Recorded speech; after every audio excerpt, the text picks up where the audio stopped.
ओम शांति। अव्यक्त महावाक्य रहमदिल स्थिति। जैसे लौकिक रूप में भी हद का रचयिता अपनी रचना को दुखी व तड़पता हुआ देख नहीं सकता, ऐसे आप बच्चे भी जब अपने को मास्टर रचयिता समझ रहमदिल स्थिति में स्थित होंगे तो अपनी रचना के दुख के विलाप व तड़पन को देख नहीं सकेंगे। उस समय उन्हें कुछ देना पड़ेगा। अनेक प्रकार के विनाशी सुख शांति में विचलित हुई आत्माएं जो बाप को और अपने आप को भूल चुकी हैं, ऐसी भूली हुई आत्माओं पर कल्याण की भावना द्वारा उन्हें भी यथार्थ मंजिल बताकर अविनाशी प्राप्ति की अंजलि देना, यही रहमदिल स्थिति है। जब तक स्वयं प्रति बाप द्वारा रहम लेने की आवश्यकता व इच्छा है, तब तक अन्य आत्माओं के प्रति रहमदिल नहीं बन सकते। जो स्वयं ही लेने वाला है वह देने वाला दाता नहीं बन सकता। हाँ, अल्पकाल के लिए कुछ शक्तियों के आधार से उन्हों पर थोड़े समय के लिए प्रभाव डाल सकते हो, लेकिन सदा काल के लिए और सर्व में संपन्न नहीं बना सकते। इसलिए पहले स्वयं सर्व खजानों से संपन्न तृप्त आत्मा बनो। अब समय प्रमाण सप्ताह कोर्स के बजाय अपने वरदानों द्वारा, अपनी सर्व शक्तियों के द्वारा सेकंड का कोर्स कराओ। तभी सर्व आत्माओं को रूहों की दुनिया में बाप के साथ ले जा सकेंगे। स्मृति द्वारा निर्बल आत्माओं को समर्थी स्वरूप बनाओ। ऐसी रॉयल्टी और पर्सनालिटी स्वयं में प्रत्यक्ष रूप में लाओ, तब स्वयं को व बाप को प्रत्यक्ष कर सकेंगे। इसलिए अब विशेष रहम दिल का स्वरूप इमर्ज करो। स्वयं के साथ सर्व पर रहम करो। जैसे द्वापर में आप सबने बाप की ग्लानि की, लेकिन बाप ने ग्लानि भी गायन समझकर स्वीकार की और ग्लानि के रिटर्न में भक्ति का फल ज्ञान दिया, न कि घृणा की। रहम दिल बने, ऐसे फॉलो फादर करो। अगर कोई कुछ रॉन्ग कर रहा है तो उसको परवश समझकर रहम की दृष्टि से परिवर्तन करो, डिस्कस नहीं करो। अगर कोई कारण रूपी पत्थर से रुक जाता है तो अपना काम है पास करके चले जाना या उसको साथी बनाकर पार ले जाना। अगर इतनी हिम्मत नहीं है तो खुद तो नहीं रुको, क्रॉस करते हुए चलते जाओ। देखते हुए भी कमजोरी को समाकर सहयोग देते रहो। तिरस्कार नहीं करो, लेकिन तरस की भावना रखो। किसी ने जो कुछ किया मानो रांग भी किया, लेकिन संगठन प्रमाण व अपने संस्कारों प्रमाण व समय प्रमाण उसने जो किया उसका भी जरूर कोई भाव अर्थ होगा। संगठित रूप में जहाँ सर्विस है, वहाँ उसके संस्कारों को भी रहमदिल की दृष्टि से देखते हुए संस्कारों को सामने न रख। इसमें भी कोई कल्याण होगा। इसको साथ मिलाकर चलने से ही कल्याण है। ऐसा फैत जब संगठन में एक दूसरे के प्रति हो, तभी सफलता हो सकती है। कोई की भी कमी देख करके उनके वातावरण के प्रभाव में नहीं आ जाओ। उस आत्मा के प्रति रहम की दृष्टि वृत्ति हो, सामना नहीं करो। यह आत्मा भूल के परवश है, इसका दोष नहीं है। इस संकल्प से उस वातावरण का व बात का प्रभाव आप आत्मा पर न हो, तब कमल पुष्प समान न्यारा बन उस पर रहमदिल बन सकेंगे। बेहद के बाप के बच्चे बेहद परिवार के हो तो अपने परिवार प्रति रहमदिल बनो, मास्टर रचता बनो। स्वयं कल्याणकारी नहीं, लेकिन विश्व कल्याणकारी बनो।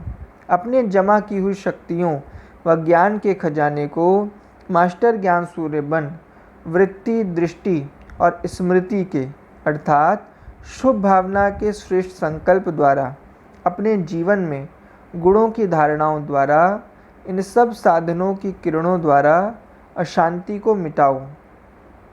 जैसे सूर्य एक स्थान पर होते हुए भी अपने किरणों द्वारा चारों ओर का अंधकार दूर करता है, ऐसे मास्टर ज्ञान सूर्य बन दुखी आत्माओं पर रहम करो।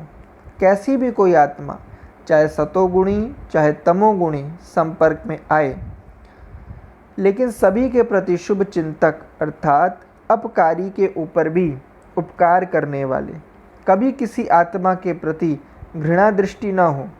आप विश्व कल्याणकारी अर्थात रहमदिल आत्माएं हों। इसलिए कैसी भी अवगुण वाली आत्मा हो, कड़े संस्कार वाली आत्मा हो, कम बुद्धि वाली आत्मा हो, पत्थर बुद्धि हो, सदा ग्लानि करने वाली आत्मा हो, सर्व आत्माओं के प्रति कल्याणकारी अर्थात लॉफुल और लवफुल बनो। रहम के बजाय कभी वहम भाव पैदा न हो।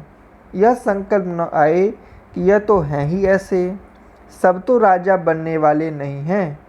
दूसरा, रहम भाव के बदले अहम भाव भी न आए कि ये तो कुछ नहीं कर सकते, मैं सब कुछ कर सकता हूँ। इस प्रकार का अहम भाव अर्थात मैंपन का अभिमान न आए। कैसी भी अवगुणधारी आत्मा हो, कैसी भी अज्ञानी पतित आत्मा हो, ब्राह्मण परिवार की पुरुषार्थहीन आत्मा हो, आप बेहद की दाता आत्मा, विश्व परिवर्तन अधिकारी आत्मा, सदा उन आत्माओं की बुराई व कमजोरियों को कल्याणकारी होने के नाते पहले क्षमा करो। रहमदिल बाप के बच्चे रहमदिल बन कमज़ोर आत्माओं को शक्ति दे आगे बढ़ाओ। संपन्न मूर्त बन सेवा करो तो सफलता मिलेगी। जैसे दुखी आत्माओं के ऊपर रहमदिल बनते हो, वैसे कमजोरियों के ऊपर भी रहमदिल बनो। कभी किसी प्रकार की आत्मा के प्रति संकल्प मात्र भी रोब नहीं आए, या ऐसा क्यों, ऐसा करना नहीं चाहिए, होना नहीं चाहिए। ज्ञान यह कहता है क्या? यह भी सूक्ष्म रोब का अंश है।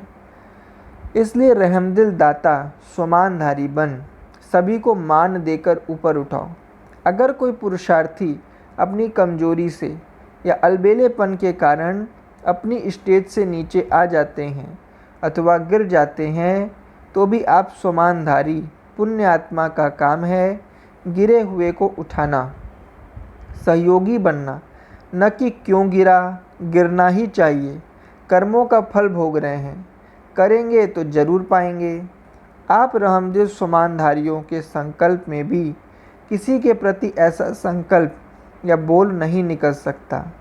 कल्प पहले वाली भक्त आत्माएं आप इष्ट देवों का आवाहन कर रही हैं, आजा आजा की धुन लगा रही हैं, आप सभी को राजी करने के अनेक साधन अपना रही हैं।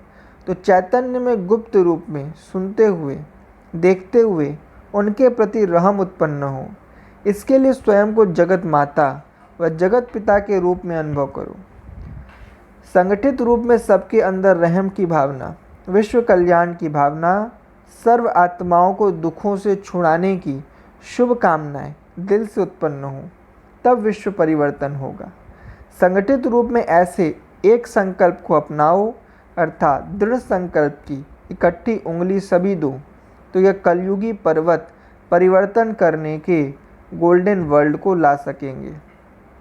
दूसरा, दानी महादानी वरदानी स्थिति। विशेष वाणी द्वारा सेवा करने के साथ साथ मनसा अर्थात संकल्प द्वारा, शुभ भावना और शुभ कामना द्वारा सेवा करो। यही है महादानी वरदानी स्थिति। आपके अनादि आदि और अविनाशी संस्कार दातापन के हैं। देवता अर्थात देने वाले, संगम पर मास्टर दाता हो, आधा कल्प देवता रूप से देने वाले हो। द्वापर से आपके जड़ चित्र देने वाले देवता कहलाते हैं। तो दातापन के संस्कारों वाली हे संपन्न आत्माएं, शहंशाह के बच्चे अब महादानी वरदानी स्थिति में स्थित रह महादान और वरदान दो। आपके भाई अल्पकाल की इच्छाओं में भटक रहे हैं। इच्छाओं के चक्र में मकड़ी की जाल मुआफिक फंसी हुई आत्माओं को आप महादानी वरदानी आत्माएं इच्छा मात्रम अविद्या बनाओ। उन्हें श्रेष्ठ शान की स्मृति दिलाओ कि आप ईश्वर के बच्चे हो।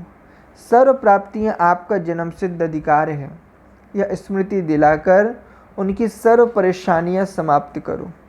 जैसे भाग्य विधाता बाप ने ब्रह्मा द्वारा भाग्य बांटा, ऐसे आप ब्राह्मण बच्चे भी महादानी बन भाग्य बांटते रहो। जिसे भाग्य प्राप्त हुआ उसे सब कुछ प्राप्त हो जाएगा। वैसे अगर आज किसी को कपड़ा देंगे तो कल अनाज की कमी पड़ जाएगी, कल अनाज देंगे तो पानी की कमी पड़ जाएगी। एक एक चीज़ कहाँ तक बांटेंगे, उससे तृप्त नहीं हो सकते। लेकिन अगर भाग्य बांटा तो जहाँ भाग्य है वहाँ सब कुछ है। स्वयं प्रति सर्व खजानों को कम यूज़ करो, सेवा के प्रति अधिक, क्योंकि अनेक आत्माओं के प्रति महादानी बन देना ही लेना है। सर्व प्रति कल्याणकारी बनना ही स्वयं कल्याणकारी बनना है। धन देना अर्थात 1 से 100 गुना जमा करना। वर्तमान समय स्वयं के प्रति छोटी छोटी बातों में व चींटी समान आने वाले विघ्नों में अपने सर्व खजाने स्वयं प्रति लगाने का समय नहीं है। बेहद के सेवाधारी बनो तो स्वयं की सेवा सहज हो जाएगी। फ्राक दिल से उदार चित्त होकर प्राप्ति के खजाने बांटते जाओ। उदार चित्त बनने से स्वयं का उद्धार हो जाएगा। सबसे बड़े ते बड़ी देन है दाता के बच्चे बन सर्व को सहयोग देना।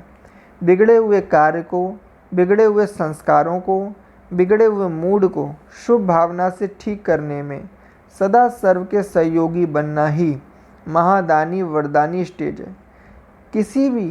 कोई भी शक्ति की कमी हो तो अपने सहयोग से उसे भर दो। अपनी वृत्ति द्वारा वायुमंडल को श्रेष्ठ बनाने का सहयोग दो। स्मृति द्वारा मास्टर समर्थ शक्तिमान स्वरूप की स्मृति दिलाओ। वाणी द्वारा आत्माओं को स्वदर्शन चक्रधारी मास्टर त्रिकालदर्शी बनने का सहयोग दो। कर्म द्वारा सदा कमल पुष्प समान रहने का व कर्म योगी बनने का संदेश दो। बाप से सर्व संबंधों की अनुभूति द्वारा सर्व आत्माओं को सर्व संबंधों का अनुभव करने का सहयोग दो। अपने रूहानी संपर्क द्वारा रूहानी संपर्क में लाने का सहयोग दो। यह सहयोग देना ही महादान है। वरदानी स्थिति द्वारा सेवा करने के लिए पहले स्वयं में शुद्ध संकल्प धारण करो। सारा दिन शुद्ध संकल्पों के सागर में लहराते रहो और जिस समय चाहे शुद्ध संकल्पों के सागर के तले में जाकर साइलेंस स्वरूप हो जाओ। अब संतोषी माँ बन अपने पुकारते हुए भक्तों को संतुष्टता का वरदान दो। संतुष्टता व संतोष ही सर्व प्राप्ति का आधार स्वरूप है। जहाँ संतुष्टता है वहाँ अप्राप्ति का अभाव है। संतुष्टता वाले का धन 2 रुपया भी 2 लाख के समान है।